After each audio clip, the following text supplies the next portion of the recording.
Bueno, vamos a seguir con lo que donde habíamos dejado la clase pasada. La clase pasada habíamos visto básicamente método de resolución para ecuaciones no lineares. Y habíamos arrancado primero con el método de disección, que consistía esencialmente en ir dividiendo a dos el intervalo, siempre quedarse con el intervalo donde se cumplía el teorema de Rolle. Eso garantizaba la existencia de por lo menos una solución. Después lo único que pedía el método de bisección era que la función fuese continua y que en los extremos valiese cosas de signo contrario.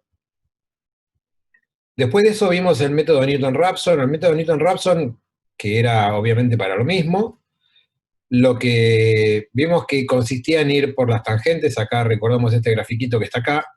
Uno se tomaba una semilla, subía hasta la función, trazaba la tangente donde cortaba al eje X. Ese era el nuevo punto de la sucesión, subía hasta la función, trazaba la recta tangente donde cortaba el eje X, era el nuevo punto de la sucesión, y de esta manera uno se generaba una sucesión que esperaba sea convergente a la raíz de la función.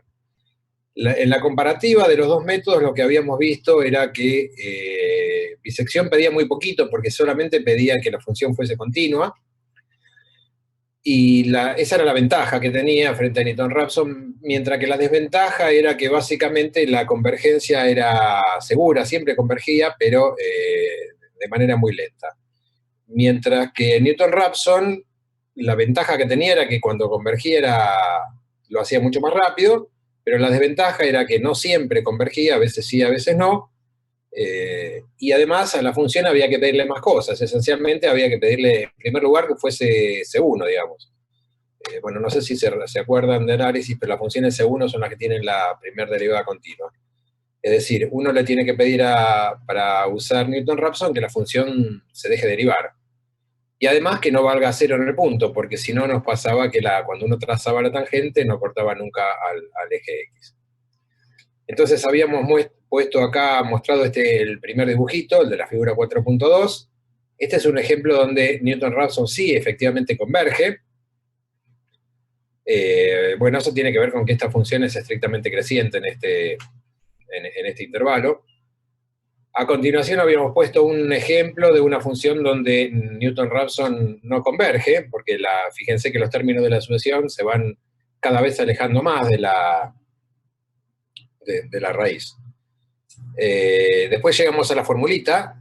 Esto básicamente, para llegar acá, lo que habíamos hecho es escribir la recta tangente o el polinomio de Taylor de orden 1 y despejar.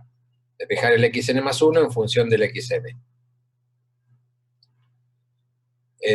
Bien, entonces acá había un ejemplo donde lo que les decía antes, fíjense que si la derivada se anula en algún punto, cuando uno intenta trazar la tangente es horizontal, con lo cual no corta nunca el eje X, con lo cual la sucesión se queda varada en x0, porque no puedo generar el siguiente punto. Y esto era el culpable, es lo que se ve en la formulita esta, donde acá aparece la derivada dividiendo. O sea, si es 0 no se puede ir por 0, con lo cual eso se manifiesta en el dibujito vía, esto es lo que se manifiesta, de que la derivada tiene que ser distinto de 0. Si fuera 0, pasaría esto, por ejemplo. Bueno, entonces, si uno nos había quedado pendiente charlar algo acerca del error, entonces fíjense, el error en el paso n más unésimo, ¿cómo va a ser? Va a ser el puntito que uno obtuvo en la sucesión en el punto n más unésimo menos la raíz. Bueno, pero el xn más 1 es esencialmente esto que está acá. Entonces, si yo reemplazo xn más 1 por esto, lo que me va a quedar es esta cosa. Esto sería el xn más 1 menos la raíz. Pero fíjense que el xn menos la raíz es el error en el paso enésimo. O sea que esta expresión yo la pude reescribir como el error en el paso enésimo menos la función en el paso enésimo sobre la derivada en el paso enésimo. Es decir, el error en el paso n más 1 se puede escribir a partir del error en el paso anterior vía esta formulita. Y si uno acá saca como un denominador, llega a que el error en el paso n más 1 tiene esta pinta. Es decir, es el error enésimo por la derivada en el enésimo menos f del enésimo sobre la derivada en el enésimo. Esta es la formulita del error para el método de de Newton-Raphson. Ahora, bien, fíjense que si uno quiere usar el desarrollo de Taylor de orden 2, el polinomio de Taylor que vieron en análisis 1, cuando el xn está muy cerquita de R, uno puede escribir el desarrollo de Taylor en este formato. Es decir, f de xn menos esta cosa que está acá, por la derivada primera, más un medio por esta cosa al cuadrada, por esta es la derivada segunda, mirada en algún puntito. No sé si se acuerdan, este era el resto de Taylor. ¿Sí? Cuando uno desarrolla hasta el orden 1, el resto es esta cosa que está acá. Si yo hubiese seguido, sería 1 sobre 3 factorial, que es 1 sobre 6, por xn menos r al cubo, por la derivada tercera en algún psi. Entonces, reescribiendo esta cosa, fíjense que esto que está acá, si uno vuelve para atrás, el error enésimo, en el paso enésimo por la derivada en el paso en xn menos f de xn, es lo mismo que el error en el paso n más 1 por la derivada en el paso enésimo. Es decir, esto lo puedo pasar multiplicando, dicho de otra forma. Entonces, si uno hace eso, lo que le va a quedar es que esta cosa es un medio de la derivada segunda por el error enésimo al cuadrado. Bueno, pero reemplazando, lo que queda es que el error en el paso n más 1 tiene esta pinta que está acá. Es decir, es el error en el paso anterior al cuadrado por la derivada segunda en algún punto sobre 2 veces la derivada en xn.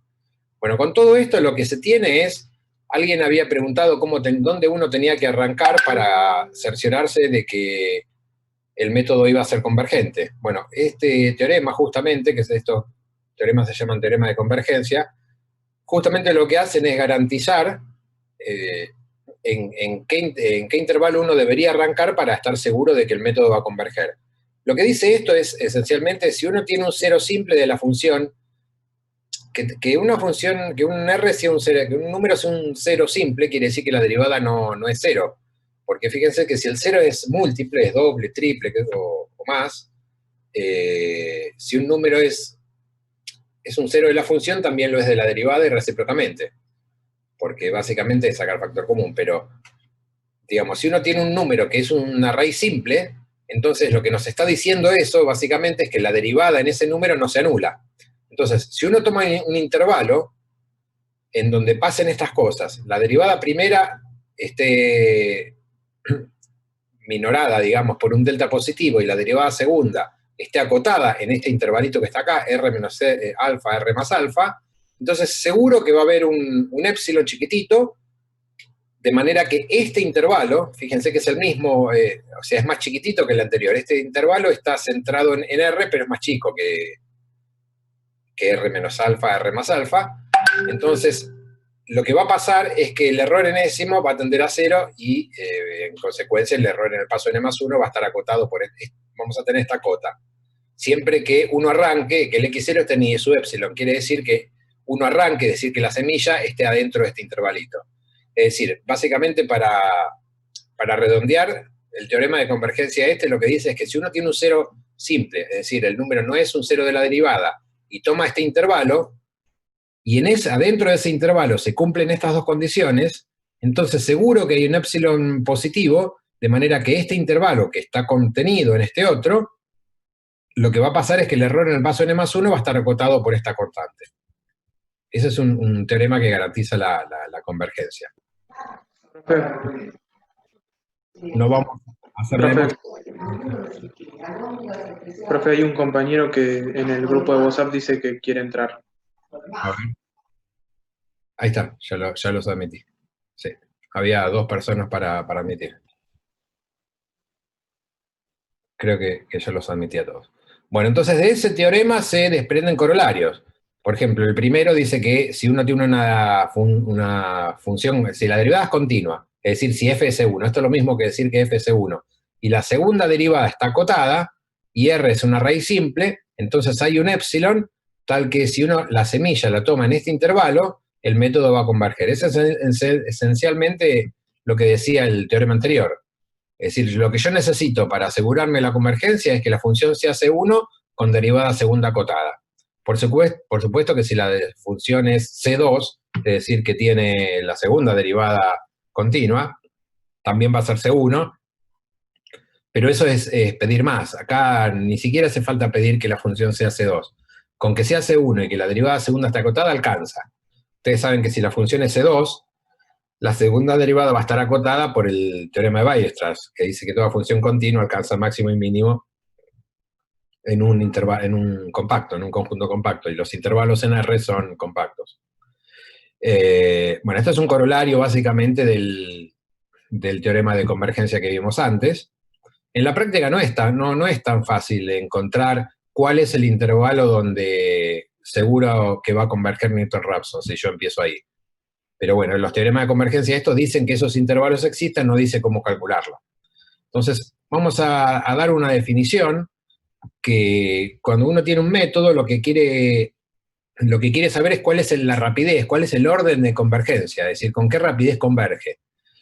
Por supuesto que cuanto más grande sea el orden, va a ser mejor. Es decir, si un método tiene orden 3 de convergencia, va a ser mejor que uno que tenga orden 2, si uno de orden 2 va a ser mejor que uno de orden 1, y así sucesivamente. Entonces, ¿cómo se define el orden de convergencia? Es decir, decimos que un método tiene orden P, si el error en el paso n+1 dividido el error en el paso P, en el paso anterior, elevado a la P, si ese límite da finito, es decir, si da un número. Es decir, si existe una constante tal que ese límite es un numerito. Y además que cuando uno achica un poquitito este P con un epsilon positivo, este límite da 0. Es decir, que el primer lugar donde esta cosa da un límite finito es cuando acá pongo la letrita P. Si pongo algo más chiquitito, el límite se va a 0. Entonces, fíjense que básicamente cuando n se tiende a infinito, uno lo que estaría teniendo es que esta cosa, el numerador, es aproximadamente o es casi la constante por el error anterior a la P. Es decir, vamos a tener que básicamente se cumple esto que está acá. Entonces, si uno tiene esta desigualdad, podemos asegurar que el orden de convergencia por lo menos es P. Por ahí es más. Si yo acá pongo un 2 y estas condiciones se dan, tanto esta como esta, lo que puedo decir es que el orden de convergencia es por lo menos 2. Por ahí sea más, pero por lo menos tiene orden 2. Bien, bueno, entonces acá dice la convergencia de Newton-Raphson es cuadrática, es decir, si ustedes hacen esta cuentita, calculan este límite de los errores, con la formulita que vimos antes, en el paso n+1 sobre el paso n a la p, y calculan el límite, esto les va a dar un número finito. No va a dar infinito eso. Entonces, Newton-Raphson tiene orden 2. Como les decía antes, no es tan sencillo, calcular el intervalo donde uno debería arrancar para cerciorarse de que Newton-Raphson va a converger. Lo que se hace en la práctica muchas veces es, cuando uno tiene un intervalo muy grande, se lo achica vía el método de bisección, es decir, se le aplica bisección varias veces, y una vez que el método quedó suficientemente chico, ahí se aplica Newton-Raphson. Esa idea funciona y funciona bastante bien. Entonces, eso es lo que se hace muchas veces. Acá tienen un ejemplo donde, fíjense que si uno aplica Newton-Raphson, acá lo que estamos haciendo es calcular la raíz de 2. Ya habíamos visto antes que la función que había que tomar era x² menos 2, y elegíamos el x0 igual a 3. Entonces, fíjense que acá, ya cuando uno toma 5 pasos, ya tiene un montón de decimales correctos, porque la raíz verdadera es esta. Bueno, esto y sigue, por supuesto, ¿no? Porque es un irracional. Pero en 5 pasos uno ya obtuvo un montón de decimales, de cifras exactas. Entonces acá el comentario está acá, dice, es decir, con 5 pasos del método tenemos más de 10 cifras exactas, mientras que en bisección con 8 pasos teníamos solamente 4. Entonces fíjense que la diferencia de la rapidez con la que converge Newton-Raphson es mucho más grande que, converge mucho más rápido que lo que converge bisección. Nos había quedado un poquito pendiente algo del método de la falsa posición. Se los comento, es muy fácil. Acá está también en el apunte. Preferí dejarlo para el final porque es básicamente, es una María, es decir, lo más importante es ver primero bisección y Newton-Raphson. Este método regula falsi, se llama método de falsa posición, y en lo que consiste es fíjense que es muy cortito el apunte, ustedes tienen el intervalo AB y trazan, en vez de trazar la tangente como uno trazaba antes, trazan la secante. Entonces, donde corta el eje X, ese es mi primer puntito de la sucesión. Subo hasta la función y vuelvo a trazar la secante. Y ahí tengo mi segundo puntito de la sucesión. Subo hasta la función y vuelvo a trazar la secante y así sucesivamente. Entonces lo que uno espera es que esta sucesión de puntitos converja a la raíz, que en este caso es esta que está acá. ¿Se entiende? O sea, es muy fácil el método de regula falsa, y lo único que uno hace es, en vez de ir por la tangente, va cortando con las secantes y se va generando los distintos puntitos de la sucesión.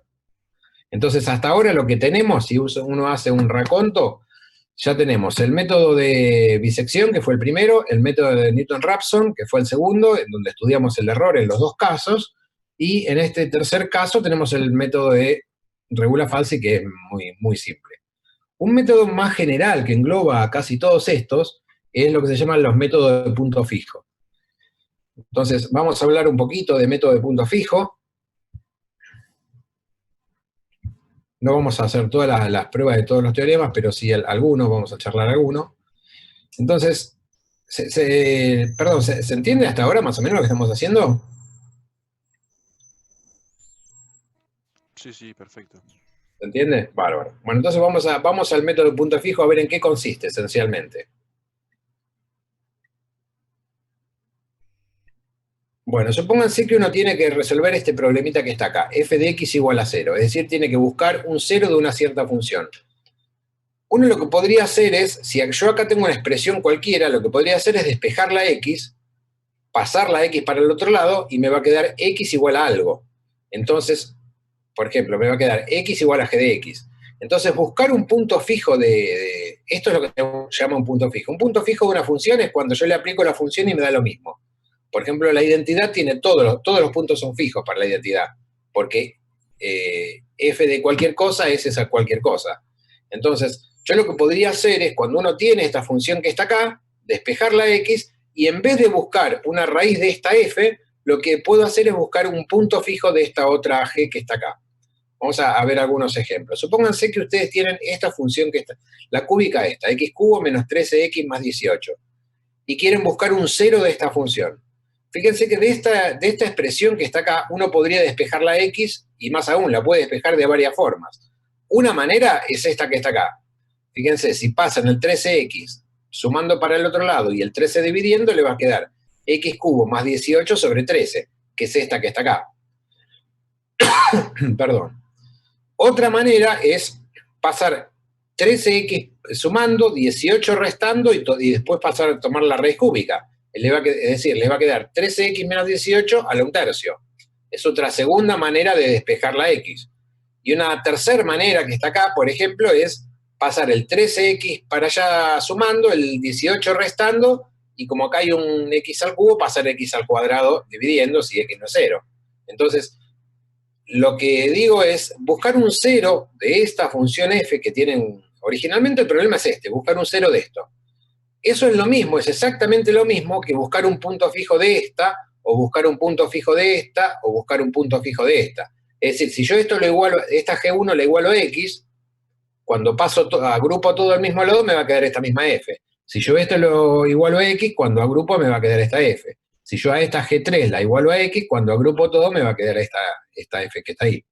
Entonces lo que se hace a veces es, en vez de buscar un 0 de la función original, es buscar un punto fijo de una función auxiliar, y esa función auxiliar uno se la construye básicamente despejando el x. Entonces, lo que uno podría preguntarse es, ¿bajo qué condiciones la función tiene o no puntos fijos? Porque a veces hay funciones que no tienen puntos fijos. Por ejemplo, una función f cualquiera va a tener un punto fijo en los lugares donde esa función corte a la identidad, a la recta que está a 45 grados. En el puntito donde se cortan, en la abscisa del punto donde se cortan, eso es un punto fijo, porque en ese caso, en ese lugar, f de x0 es x0. De hecho, porque coincide con la identidad. Entonces, el primer teorema de existencia de puntos fijos es este que está acá, el 4.13. Lo que dice este teorema es, si vos tenés un intervalito AB, cualquiera, y una función que mapea a ese intervalo en sí mismo. Que lo mapea en sí mismo quiere decir justamente lo que está acá, ¿no? Que G de I está dentro de I. Es decir, que G de A es mayor o igual que A y G de B es menor o igual que B. Y que todos los que están, si uno le aplica G a cualquiera de estas cositas de que están en el medio, va a caer entre A y B. Entonces, si uno tiene una función de manera que la G mapea al intervalo AB en sí mismo, entonces por lo menos un punto fijo tiene. Eso es lo que dice el teoremita. Bueno, la demostración de esto es muy fácil, porque básicamente, como les decía, si G mapea al intervalo en sí mismo, fíjense que G de A, como o sea, G de A es mayor o igual que A, porque se mapea en sí mismo, justamente. Y además es menor o igual que B. Por otro lado, G de B es mayor o igual que A y es, a su vez, menor o igual que B. Entonces, si G de A es A o G de B es B, ya está. Ahora, si no pasa eso, lo que va a pasar es que G de A menos A es positivo y G de B menos B es negativo. Entonces uno se construye esta F grande, que es básicamente restar G de X menos X, y lo que va a pasar es que, ¿cómo es F grande mirada en A? Es hacer G de A menos A. Pero G de A menos A es positivo. ¿Y cómo es F grande mirada en B? Es G de B menos B. Pero G de B menos B es negativo. Con lo cual, la función F es continua y en A vale positivo y en B vale negativo. Con lo cual tiene que tener un 0, eso por Bolzano. O sea, tiene que haber un R donde F de R sea R. Pero F de R es lo mismo que hacer G de R menos R. Donde F de R sea 0, no R. ¿Está bien? Entonces G de R menos R es igual a 0, pasan este R para este lado, y resulta que R es un punto fijo de la función G. Es decir, básicamente lo que uno tiene es, si uno tiene una función continua que mapea a un intervalo en sí mismo, lo que uno está seguro, absolutamente seguro, es de que por lo menos algún punto fijo hay. Podría haber más de uno, podría haber infinitos, pero el teorema no dice cuánto, pero dice que por lo menos alguno hay. Ahora, fíjense, si uno está en las mismas condiciones que antes, tengo que fijarme si quiere entrar alguien más, cada tanto. Si uno está en las mismas condiciones del teorema 4.3, es decir, un intervalo, una función continua que mapea el intervalo en sí mismo, y además uno le agrega esta hipótesis que está acá, es decir, que el módulo de la derivada es menor o igual que un delta menor que 1, para todos los puntitos del intervalo, entonces, además de tener el punto fijo, ese punto fijo va a ser único. Fíjense que si yo no le agrego esta condición que está acá, lo que me dice el teorema anterior es que algún punto fijo hay. Y esta condición lo que hace es imponer la unicidad de ese punto fijo. Básicamente, si quieren mirarlo para orientarse de alguna manera, ¿qué está diciendo esto que está acá? Fíjense que acá esta condición dice que el módulo de la derivada es menor o igual que un delta más chiquito que 1. Supónganse, por decir un ejemplo, que delta es 0,7. Entonces lo que dice esta condición es, mire, el módulo de G' es menor o igual que 0,7. ¿Qué quiere decir que sea esto que está acá? Bueno, lo que está diciendo es que el módulo de la derivada está acotado. Es decir, que la función no se le permite crecer rápidamente.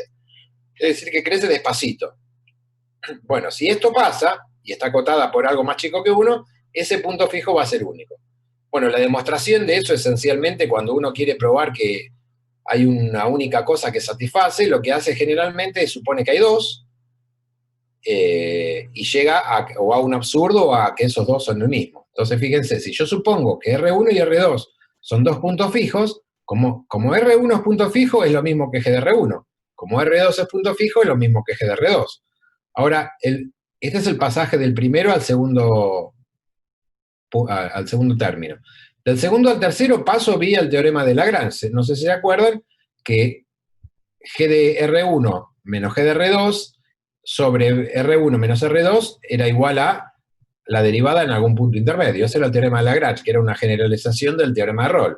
Es decir, que para justificar el paso del segundo al tercer término, aplico Lagrange. O sea, esto es la derivada en algún punto intermedio por R1 menos R2. Pero esto, si separo el módulo, va a ser menor o igual que lambda por el módulo de R1 menos R2.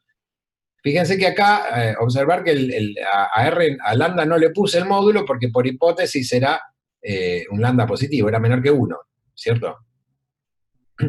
Era menor que 1, pero positivo, porque era mayor que un módulo, así que negativo no puede ser. Pero esto que está acá va a ser, como lambda es más chiquitito que 1, lambda por una cosa va a ser menor que la cosa, porque justamente el lambda es menor que 1. Entonces, esto es menor que el módulo de R1 menos R2. Pero si uno mira el primer término y el último, lo que queda es que el módulo de R1 menos R2 es menor estricto que R1 menos R2. Eso es imposible, porque un número nunca es menor que sí mismo. Entonces, uno llegó a un absurdo y a ese absurdo se arribó al absurdo suponiendo que había 2. En consecuencia, hay un único punto fijo. Bueno, entonces, esos son básicamente los 2 teoremas más importantes que vamos a ver. A ver, recapitulando un poquito, lo que hicimos hasta ahora es estudiar cómo resolver ecuaciones no lineales. El primer método fue el método de bisección. El segundo, donde también estudiamos el error porque estaba acotado por b menos a sobre 2 a la n, no sé si se acuerdan, pero revisen el apunte y lo van a ver. El segundo método fue el de Newton-Raphson, que era un poquitito más complicado, no era muy difícil, pero era un poquito más complicado. Básicamente la idea geométrica era ir por las tangentes, y lo que vimos que ahí se necesitaba que la función fuese derivable, y que no fuese derivada, que no se anulen los puntos en cuestión, porque si no, no podía seguir. Después vimos muy rápidamente regula falsi, que a diferencia de Newton-Raphson, en vez de ir por las tangentes, lo que hacíamos era ir por la secante. Y este último método, que es el método de punto fijo, que en realidad engloba engloba el método de Newton-Raphson, porque en realidad uno puede mirar el método de Newton-Raphson como un caso particular del método de punto fijo. Los métodos de punto fijo se usan mucho en muchas cosas. Por ejemplo, para resolver ecuaciones diferenciales, lo que se usa es definir un operador conveniente y se le busca un punto fijo a ese operador. Y bueno, el punto fijo del operador es la solución de la ecuación diferencial. Después, en la segunda parte de la materia, vamos a hablar un poquito de eso. Pero esencialmente esos son todos los métodos que vamos a ver nosotros y que vamos a trabajar sobre ecuaciones no lineales. Así que no sé si quieren hacer alguna pregunta. Acá hay más demostraciones que no las quiero, no sé, es muy difícil hacerlas por computadora porque no van a entender, pero pues se van a perder, ¿no? Pero esencialmente... Profe, sí. hay uno más, ¿no? Hay un método secante, ese no lo vemos, ¿no? ¿Cómo? Hay un método más, creo, el método secante, de la secante. El método de regula falsi es el que vimos. Bueno, este todavía no lo hicimos. Ah, ese no lo vemos. Claro, eso lo hacemos en la próxima clase si quieren. Pero sí, no sé, bueno, sí. pregunto, digo, por ahí no entraba ese, qué sé yo. Hasta ahora, digamos, no lo vimos. Pero podríamos verlo la clase que viene, sí, no hay problema. Tengo que mirar un poco el cronograma, pero lo que más me interesaba básicamente era llegar hasta los métodos de punto fijo porque son importantes. Y son más conceptuales, digamos.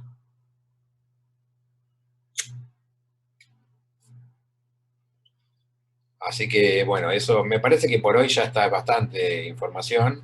Si estudian todo eso, ya tienen para entretenerse un rato, para hacer ejercicios. Y la idea para la clase que viene sería, bueno, ver el método que falta o hacer ejercicios. Vamos a ver si lo puedo resumir para hacerlo rápido y hacer ejercicio, o si me lleva mucho tiempo. Lo vamos viendo. Pero esencialmente por ahora creo que vamos bien, qué sé yo. Bueno, chicos, no sé si entendieron algo, si fui muy rápido, si fui muy despacio, si se aburrieron, si no se aburrieron. Profe, Sí. Sí, se entendió. yo le quería hacer una pregunta de Repulli Falsi. Me regula falsi, sí. Sí. El punto que elige el primer punto que elige por el que pasan todas las secantes, ¿está sobre la función? Para que pongo el dibujito así te ubicás. Vos tenés que... Acá. Vos partís del intervalo AB, ¿sí? Sí. Ahora, fíjate que en A la función da algo positivo y en B da algo negativo. Eso lo que está haciendo es garantizándote la existencia de por lo menos un 0. por Bolzano. Y además la función es continua, ¿no? Claramente. Entonces, el método consiste, viste que en el otro vos trazabas las tangentes en Newton-Raphson y te fijabas dónde cortaba la eje. Acá en vez de trazar la tangente, vas hasta los dos puntitos y trazás la secante. Ahora, esta secante se corta en algún lado con el eje X. Bueno, ahora este es tu X1. Y ahora te fijas, fíjate, la imagen de X1 es positiva y la de B es negativa. Entonces volvés a trazar la secante y se corta en otro punto. ¿Te das cuenta? Sí.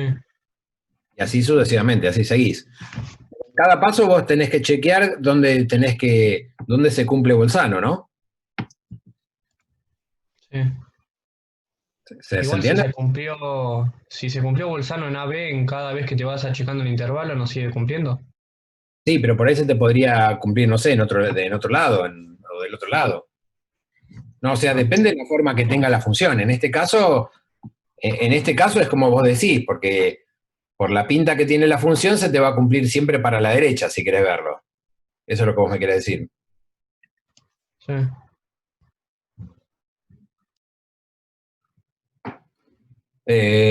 ¿Podría explicar cómo encarar el método de Newton-Raphson en el ejercicio 2 de la guía? Bueno, no me acuerdo qué decía el ejercicio 2 de la guía. Nos faltan 2 minutos. ¿Nos conectamos de vuelta? ¿Les parece? Bueno, dale. Porque me parece que van a haber más preguntas. Pero decime lo que decía el ejercicio y te cuento.